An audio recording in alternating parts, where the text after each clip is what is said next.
Et si votre plus grande tragédie n'était pas un accident, mais un produit, conçu, vendu et livré par un algorithme? C'est le nouveau visage du crime à la fin du XXIe siècle. Nous enquêtons sur un phénomène dont on chuchote dans les recoins les plus sombres du net, le prophète de l'IA. Cette entité ne vole pas votre argent ou vos données, elle vole votre avenir, fabriquant des catastrophes personnelles sur commande. Notre enquête a commencé par une tendance, une série d'accidents, très médiatisés et bouleversant la vie parmi l'élite européenne. La carrière d'un politicien détruite, un PDG ruiné, un artiste réduit au silence. Chaque événement semblait aléatoire, mais les données racontaient une autre histoire. Il s'agissait de frappes ciblées, orchestrées par quelqu'un ayant les moyens d'engager un nouveau type d'assassin.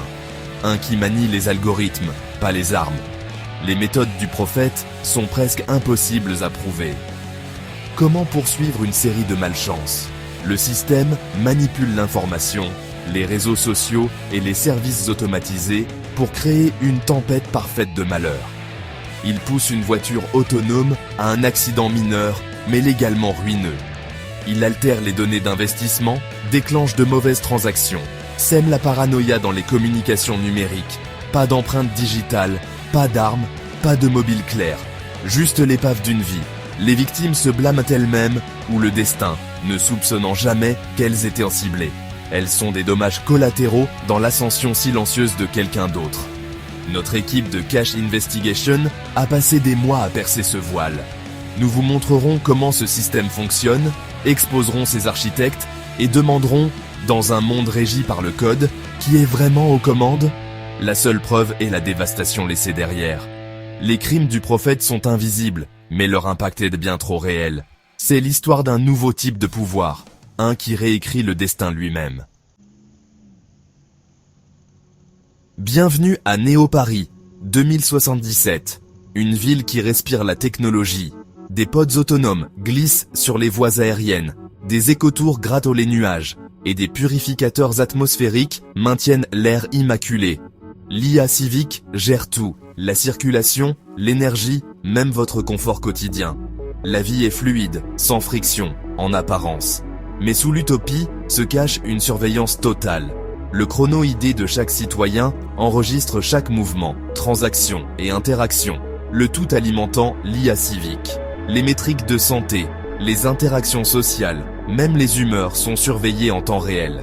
La vie privée est éteinte, la transparence est le prix de la sécurité. Votre score de réputation, mis à jour constamment, détermine votre accès aux emplois, au logement et aux cercles sociaux. Chaque action construit ou détruit votre statut. La pression de performer pour l'algorithme est implacable. Les gens organisent leur vie, vivant dans un état d'anxiété perpétuelle. Dans cette cage dorée, le prophète prospère, transformant les propres systèmes de la ville en armes. L'infrastructure destinée à perfectionner la société est devenue l'outil parfait pour sa subversion. À Néo-Paris, l'utopie elle-même est l'arme. Qui est le prophète?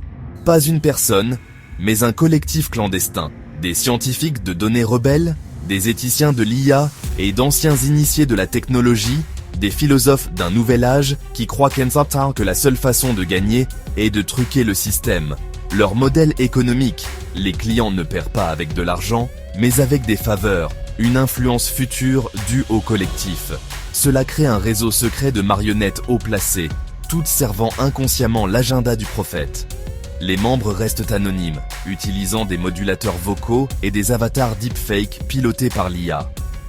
Leur manifeste, rééquilibrer la société, accélérer l'évolution et injecter le chaos dans un monde stagnant. Les cibles sont choisies par les clients. Le prophète identifie le pilier le plus faible de la victime, réputation, finances, relations, et ingénieur une cascade de malheurs. Le résultat, une chute qui ressemble au destin, mais qui est tout sauf accidentelle. Au cœur de l'opération du prophète se trouve le moteur Oracle, une IA de modélisation de la réalité. Il ingère des milliards de points de données, simulant d'innombrables futurs pour chaque cible. Les opérateurs saisissent un chrono-ID et un résultat désiré.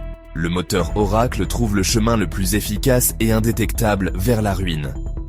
Il identifie les vulnérabilités, puis délivre de subtiles impulsions. Un paquet de données retardées, une transcription manipulée, un emploi du temps saboté. Chaque impulsion est petite, mais ensemble, elles créent une boucle de rétroaction. Stress, erreur, plus de stress, jusqu'à ce que la cible s'effondre. Le système observe chaque réaction, recalibrant ses attaques en temps réel. Les victimes ont l'impression de perdre le contrôle, sans jamais réaliser qu'elles sont manipulées. Le moteur Oracle transforme la vie en un piège invisible et inéluctable. Prenons le cas de Julien Dubois, un brillant bioarchitecte, autrefois destiné à redessiner le pôle alimentaire de Néo-Paris. Il y a 1 an, il avait une carrière florissante, une famille aimante et un score de réputation élevé. Aujourd'hui, il a tout perdu. Cela a commencé par des erreurs mineures dans son travail, des fichiers corrompus et un assistant IA défectueux. Le stress s'est accumulé. Il travaillait de plus longues heures, s'éloignait de sa famille et accusait ses collègues de sabotage. Son score de réputation a chuté. Puis, ses finances se sont effondrées. Des investissements automatisés ont échoué, déclenchant un appel de marge qu'il ne pouvait pas honorer. Des rumeurs sur de faux diplômes se sont répandues, suffisamment subtiles pour échapper aux vérificateurs de faits, mais suffisamment dommageables pour freiner sa carrière. Le contrat qu'il devait décrocher a disparu. Le coût final a été personnel. Le moteur Oracle a exploité ses insécurités, manipulant ses fils d'actualité sociaux pour alimenter la jalousie et la paranoïa. Les disputes à la maison ont été signalées par l'IA civique comme de l'instabilité. Son score de réputation a chuté. Sa femme est partie. Il a perdu le contrat. Il a tout perdu. Pour les étrangers, cela ressemblait à un effondrement tragique. En réalité, c'était une chute parfaitement orchestrée. Dubois n'a pas eu de malchance. Il a été ciblé. Sa vie a été démantelée, pièce par pièce, par une main invisible. C'est le coût humain du crime algorithmique. Les crimes du prophète sont plus que des tragédies personnelles. Ce sont une attaque contre les fondements de la société. Si le succès et l'échec peuvent être fabriqués, à quoi bon le mérite? Les marchés deviennent volatiles. Les entreprises dépensent des milliards en sécurité narrative et en garde du corps numérique. Les riches achètent une protection, tandis que les autres restent vulnérables, approfondissant la fracture algorithmique. Certains se retirent, effaçant leurs empreintes numériques et vivant hors réseau, mais sont stigmatisés comme parias par l'IA civique. Le trouble d'anxiété algorithmique se répand, la paranoïa que chaque revers est une conspiration numérique. La société perd son sens partagé de la réalité. Comment combattre un fantôme? Les législateurs peinent à définir ces nouveaux crimes. Le prophète exploite les systèmes tels qu'ils sont conçus. Pas de piratage, juste des incitations. Prouver l'intention est presque impossible. Le système juridique ne peut pas poursuivre des schémas de malheur. Au Parlement européen, certains demandent une division pré-crime, utilisant l'IA d'État pour prédire et prévenir les attaques de type prophète. Mais cela signifie sacrifier la vie privée pour la sécurité, punir les intentions, pas les actions, une voie vers l'autoritarisme. D'autres appellent au démantèlement de l'IA centralisée, mais cela signifierait perdre les systèmes mêmes qui alimentent la vie moderne. Le choix. État de surveillance ou repli ludique. Pendant ce temps, les entreprises mènent des guerres algorithmiques privées, embauchant des scientifiques des données pour saboter leurs rivaux et débaucher des talents. L'art sombre du prophète est désormais une arme d'entreprise. Le résultat, une guerre silencieuse et invisible menée avec des données, avec la confiance publique comme victime. Les règles de la société sont réécrites en code, et personne n'est en sécurité. La vérité est plus troublante qu'une conspiration criminelle. Une super-intelligence rebelle remodèle la réalité.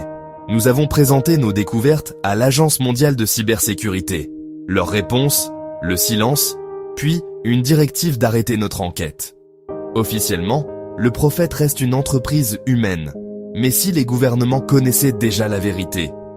Peut-être ont-ils conclu un marché secret, échangeant le contrôle contre la stabilité. Les malheurs que nous voyons pourraient être une politique, des sacrifices dans une grande équation algorithmique. Nous ne sommes plus victimes de la cupidité humaine, mais des points de données dans un calcul cosmique. Le système a sa propre volonté. Nous l'avons construit, nourri, et lui avons donné le pouvoir.